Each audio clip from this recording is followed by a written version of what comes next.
America Newscape shares History Matters. History Matters. May and June 2024 via the Grateful American Book Prize.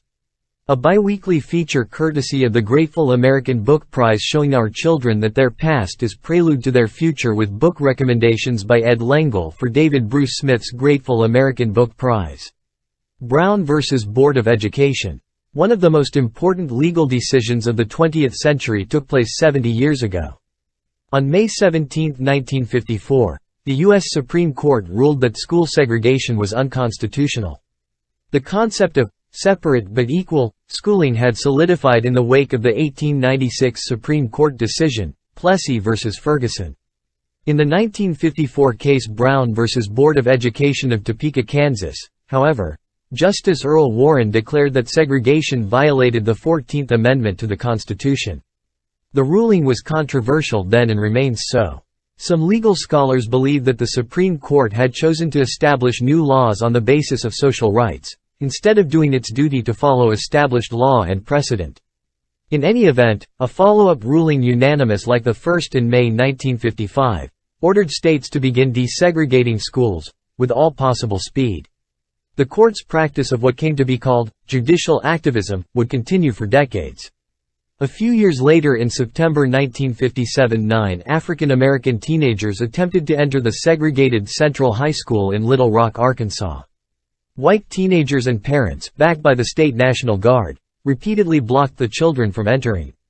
Finally, President Dwight D. Eisenhower brought the state National Guard under federal authority and ordered them, with U.S. Army troops, to escort the Little Rock Nine into school. Desegregation had begun in earnest. For more information about Brown v.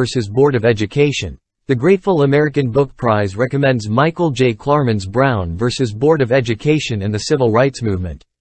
D-Day. 80 years ago, in May 1944 most of Western Europe lay under the domination of Nazi Germany.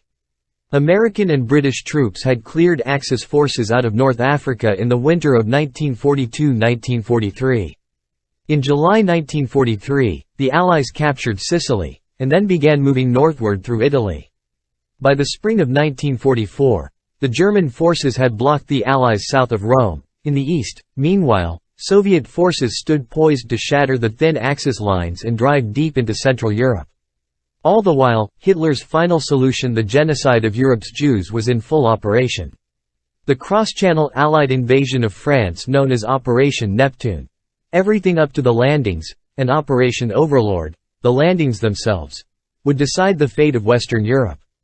Because of the Allied deceptions including the creation of a mythical, ghost army, Hitler thought the landings would take place at the English Channel's narrowest point, the Pas de Calais.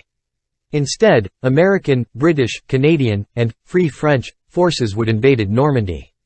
Paratroopers including the American 82nd and 101st Airborne Divisions began landing just after midnight on June 6, 1944. The infantry came ashore at daybreak on 5 beaches: Utah, Omaha, Gold, Juneau, and Sword. At Omaha, the U.S. 29th and 1st Divisions took terrible losses, as immortalized in the movie Saving Private Ryan, but U.S. Army Rangers scaled the sheer cliffs at Point du Hoc against fierce German resistance.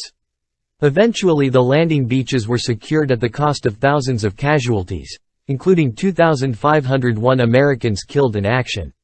Their bravery and sacrifice ensured the freedom of millions.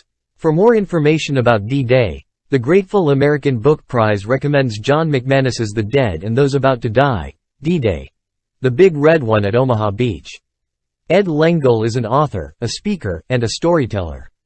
History Matters is a feature courtesy of the Grateful American Book Prize, an annual award for high-quality, 7th to 9th grade level books dealing with important moments in history. Please visit facebook.com/Grateful American Book Prize and please consider subscribing to this channel and visit their website grateful-americanbookprize.com.